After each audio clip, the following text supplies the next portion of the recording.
Greetings, everyone, and welcome back to They Said What? My name is Mr. Rod, and this is the podcast where we take the loudest ideas floating around in sports, culture, business, entertainment, and everyday conversations, and we slow them way down just long enough to ask a basic question. Does that even make sense?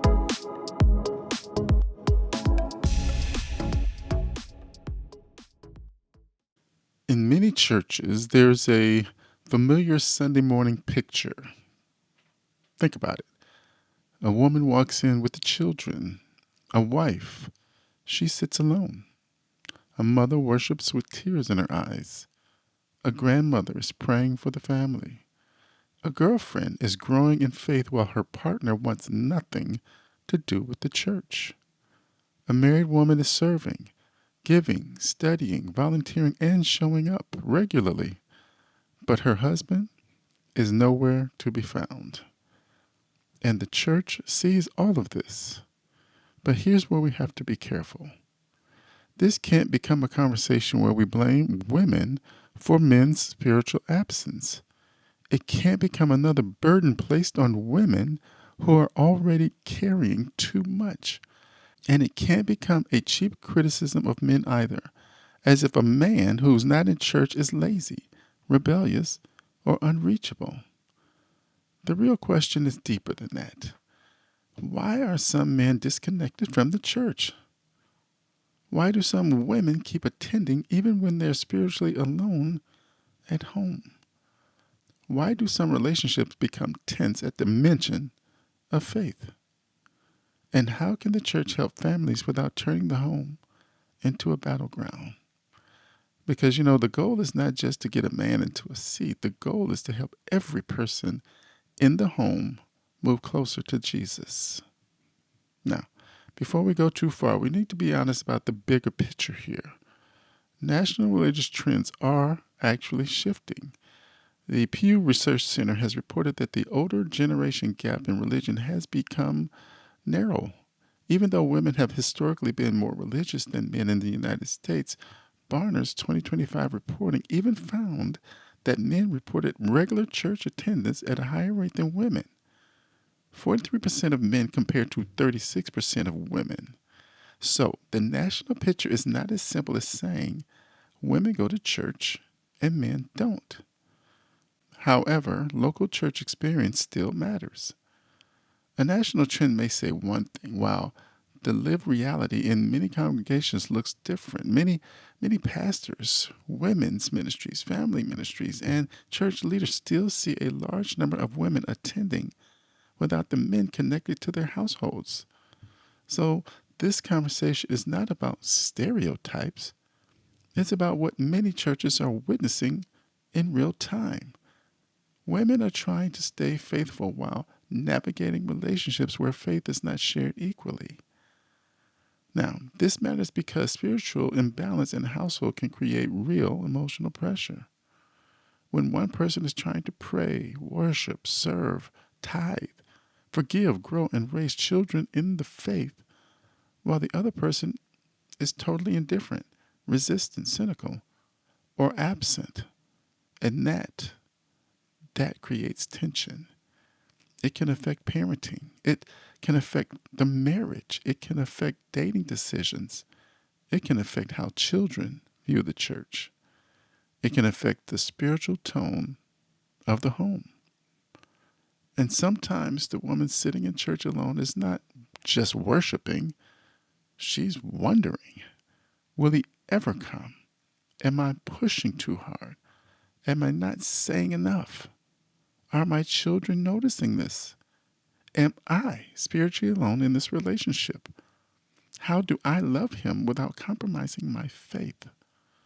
How do I invite him without making him feel like he's under attack? Those are not small questions, everybody. Those are the heart questions. Heart questions. So we have to think about it this way. Some men are not just rejecting God as much as they are reacting to the past church wounds. Maybe they saw some hypocrisy. Maybe they watched church leaders fail. Maybe they were judged themselves harshly. Maybe they grew up in a church but never felt loved there. Maybe they associate with church control, shame, or performance. Now, that does not mean that every criticism of church is fair, but if a man has been wounded by religious people telling him, you just need to come anyway, that may not be enough.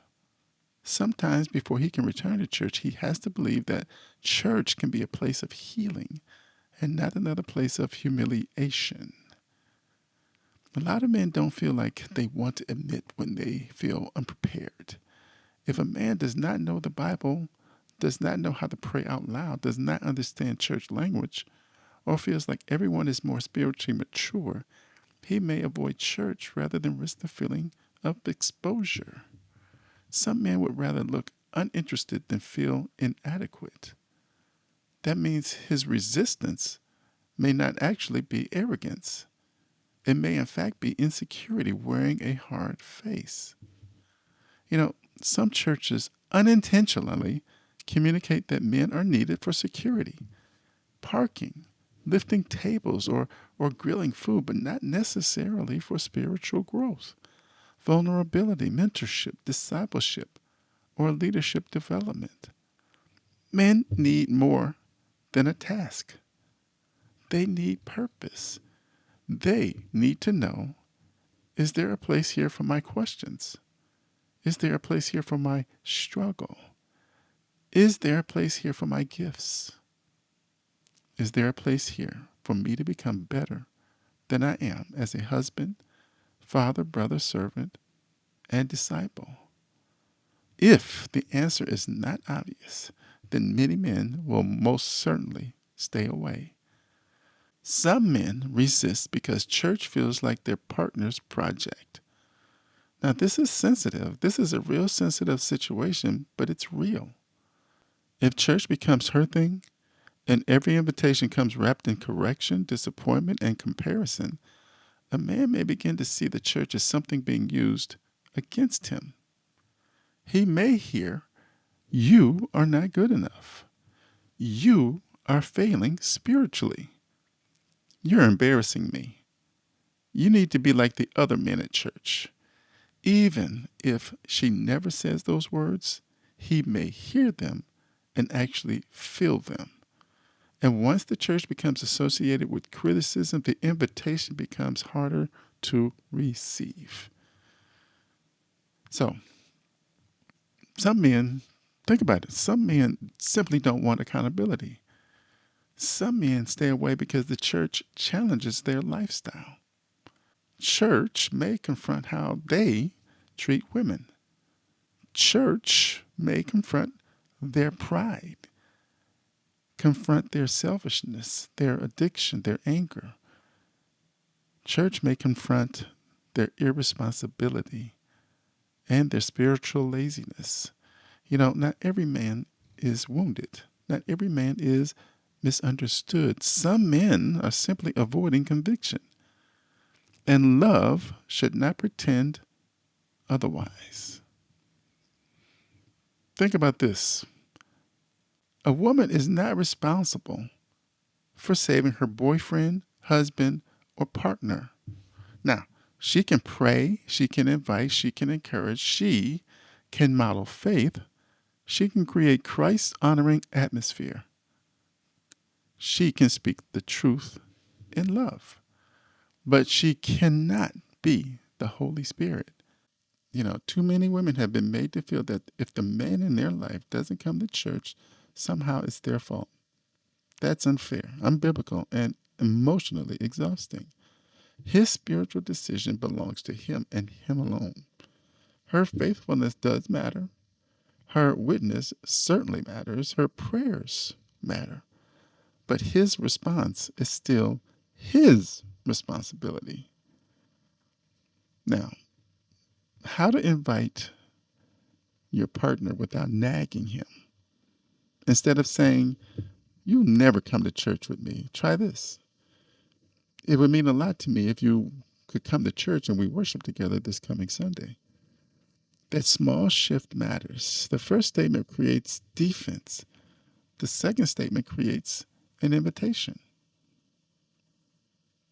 Please do not turn Sunday morning into a weekly fight. If every Sunday begins with tension, the man may start associating church with conflict before he even gets into the building. There may be a better way or a better time to talk about this.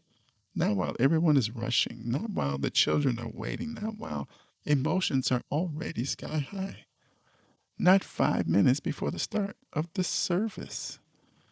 A wise conversation on Tuesday evening may do more good than an argument on Sunday morning. Ask questions instead of making accusations. What makes church difficult for you? Was there something about church that ultimately turned you away? What would make it easier for you to come with me to Sunday morning service? Would you be open to visiting maybe just once a month?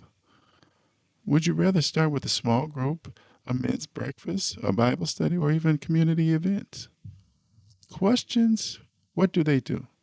They reveal barriers. Accusations build walls. Invite him into something specific. A vague invitation may not work at all. Come to church sometimes is easy to ignore, but a specific invitation may feel more approachable. Would you come to church with me this Sunday for Father's Day? Would you come to hear this particular guest speaker? Would you like to come to the couples event with me? Would you come to the men's breakfast? I think you'd connect with some of those guys there. Would you come because our child is singing this Sunday? Specific invitations are easier to consider. And please don't do this. Don't compare him to other men. Comparison is poison. Please don't say, look at how Brother James comes to church with his wife. Look at how that man is leading his family. Why can't you be like him? That may be true in your mind, but it will likely produce shame, anger, or even withdrawal. Encouragement says, I believe God has more for us. Comparison says, you are less than someone else. Those are not the same, not even close. What do men really need to hear? To the man who's not attending church with his wife, partner, or family, this is not about being controlled. This is about being called. You may have real questions, and if you do, ask them. You may have church hurt, and if you have, deal with it honestly. You may feel unqualified. Start where you are. You may not know the Bible. Well, then learn. You may not know how to pray. Well, begin with honesty. You may not trust the church people. Keep your eyes on Christ first. But please, guys, don't confuse comfort with wisdom. Sometimes the place you are avoiding is the place God wants you to grow. Your family doesn't need to know your income. They just need to know your protection. They don't just need to know your presence in the house. They need your spiritual seriousness. That does not mean that you have to become perfect overnight because nobody can. Nobody will. That's an unreasonable expectation. It means that you stop treating God like an optional part of your life. So this is something that has to happen. This is something that churches must do differently. Churches can't only ask women to bring men. Churches must become more intentional about reaching men. How? Well, number one, build men, don't just use men. Don't only call men when tables need to be moved, doors need to be washed, or meat needs to be grilled. Disciple them, teach them, challenge them, mentor them, pray with them. Create a space for honest conversation. Men need to be formed, not just assigned. Number two, address real male struggles because there are a great many of them. Churches must be willing to talk about these things. marriage, fatherhood, anger, work pressure, sexual temptation, loneliness, money, depression, pride, accountability, emotional maturity, forgiveness, leadership, repentance, brotherhood, and extremely important is purpose. What is their purpose?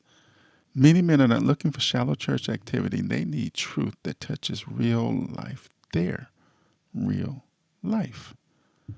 Number three, create church entry points beyond Sunday morning.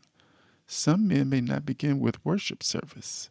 They might begin with a service project, a community outreach, a men's breakfast, a father child event, a financial stewardship class, a marriage workshop, small group, sports fellowship, mentoring program, a practical Bible study. The goal is not to lower the standard, the goal is to open the door. Number four, let men see other men in their worship. You know, this matters a great deal because when men walk into church and they see other men praying, singing, serving, repenting, learning, and loving with their families, it changes the atmosphere. Men need visible models, not celebrities, not performers, not perfect men. Real men pursuing God. Consider this. What single women and dating women should consider? Now, for single women, this conversation has yet another layer. If a man is not your husband yet, pay attention to how he responds to your faith. Don't ignore spiritual incompatibility because you are emotionally attached. Ask yourself this. Does he respect my faith? Does he mock my church involvement? Does he support my relationship with God? Is he open to spiritual growth? Does he resent my convictions? Would I want a child learning faith from this relationship? Am I hoping marriage will change what dating is already revealing? This is not about demanding that a man be perfect. This is about recognizing that spiritual direction matters before commitment deepens. Dating is not just romance. If you didn't know, it's information. Now, this is what married women should consider first. For married women, the approach must include wisdom, patience, and emotional discipline. A wife can speak the truth, but she should not weaponize faith. She can desire spiritual leadership, but she can't manufacture it through criticism. She can invite him, but she can't drag him. She can pray for him, but she should not punish him emotionally every time he does not come. And if there's abuse, intimidation, severe disrespect, or spiritual manipulation in the home, that is not simply a church attendance issue. That requires wise counsel, safety, pastoral care, and possibly professional help. But in ordinary tension, the key is this. Don't let the church invitation become the thing that makes him hate the church even more. All right, try this. This is for the mothers raising children without consistent spiritual help from the father. The burden is heavy, but your faithfulness matters. Bring the children, teach the children, pray with the children. Let them see consistency. Don't constantly tear down their father in the name of faith. Don't make the children feel responsible for convincing him. Don't let his absence stop your obedience. You know, children can recognize the difference between bitterness and faithfulness. Let them see a mother who trusts God without becoming hardened. Here are some practical strategies for women to use in the home. Number one, pray before you push. Before raising the topic again, pray for wisdom. Ask God this: Lord, show me when to speak, how to speak, and when to be quiet. Number two, have one calm conversation. Not a lecture, not a sermon, not a fight. So say something like this: I want to talk to you about something that's important to me. I love worshiping God, and I would love for us to grow spiritually together. I am not trying to pressure you, but I do want to understand where you are. What are your thoughts about the church? And then listen, really listen. Number three, identify the barriers and what they are. Is it actually church hurt? Is it disinterest, the schedule, embarrassment, disagreement with the doctrine? Is it discomfort around other people, a lack of male connection, feeling judged, or is it simply spiritual rebellion? Different barriers require different responses. Number four, offer a low pressure invitation. Start small. One Sunday, one event, one breakfast, one Bible conversation, one online sermon together, one family prayer before dinner. Don't make the first step feel like a life sentence. Number five, celebrate the progress. If he comes once, don't immediately say, now you need to come every week. Try this. Thank you for coming with me. It really meant a lot. Let encouragement breathe. Number six, stay consistent without becoming controlling. Keep living your faith. Don't water down your walk with God to make him feel comfortable, but don't use your walk with God to make him feel consistently condemned. That balance matters. Now, here are some scriptures to bring the conversation into a better reality. 1 Peter 3 1 through 2. This passage speaks to influence through conduct, not constant conversation. It reminds believers that a faithful life can speak powerfully. Proverbs 15:1. A soft answer turns away wrath, but a harsh word stirs up anger. Tone matters. James 1 and 19. Let every man be swift to hear, slow to speak, and slow to wrath. This applies to both people in the relationship. Joshua 24:15. As for me and my house, we will serve the Lord. This is not just a wall plaque, it's a household direction. Galatians 6 and 9. Let us not grow weary while doing good, for in due season we will reap if we do not lose heart. Faithfulness, it does take some time. 1 Corinthians 3 and 6. I planted, Apollos watered, but God gave the increase. You can plant and water, God brings the growth. Here are some discussion questions that we're going to ask and answer. Are women being unfairly expected to carry the spiritual weight of the household? Yes, sometimes. Women are often unfairly expected to carry the household spiritual weight when men benefit from faith but refuse to share responsibility for prayer, worship, leadership, and discipleship.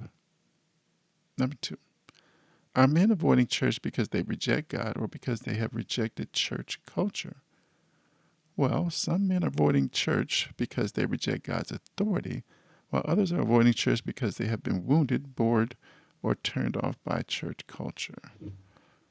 Number three, has the church created enough meaningful entry points for men? Many churches have created social activities for men, but not enough meaningful entry points that challenge men towards spiritual maturity, service, accountability, and purpose. Number four, when does encouragement becomes nagging? Well, encouragement becomes nagging when loving invitations turn into repeated pressure, criticism, guilt, or control.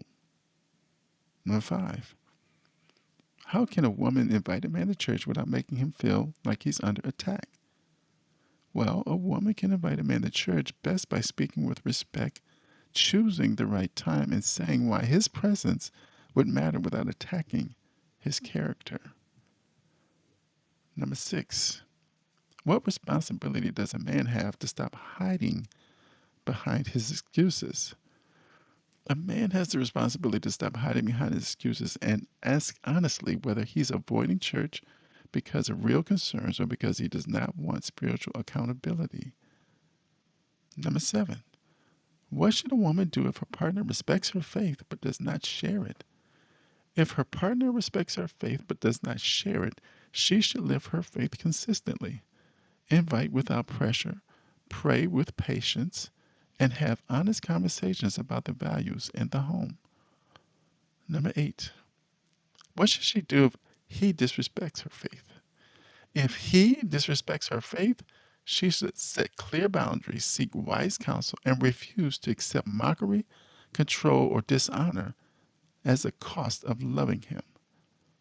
Number 9. How can churches minister to women who attend alone without making them feel pitied? Churches can minister to women who attend alone by honoring their faithfulness, supporting their families, and including them without pitying them or treating them as incomplete. Number 10. How can churches create a culture where men are spiritually challenged, not just socially entertained? Churches can challenge men spiritually by creating a culture of truth, accountability, service, mentorship, and discipleship instead of merely offering entertainment or social comfort. And I'll close with this. At the end of the day, this is not just about church attendance. This is about spiritual alignment. It's about homes where faith is not a source of warfare, but a source of strength. It's about women not being forced to carry everything alone. It's about men not being allowed to hide from their spiritual responsibility. It's about churches not sitting back and saying, "Where are the men?" while doing little to reach, disciple, and develop them. And it's about remembering this. The goal is not to nag a man into church. The goal is to love him toward Christ.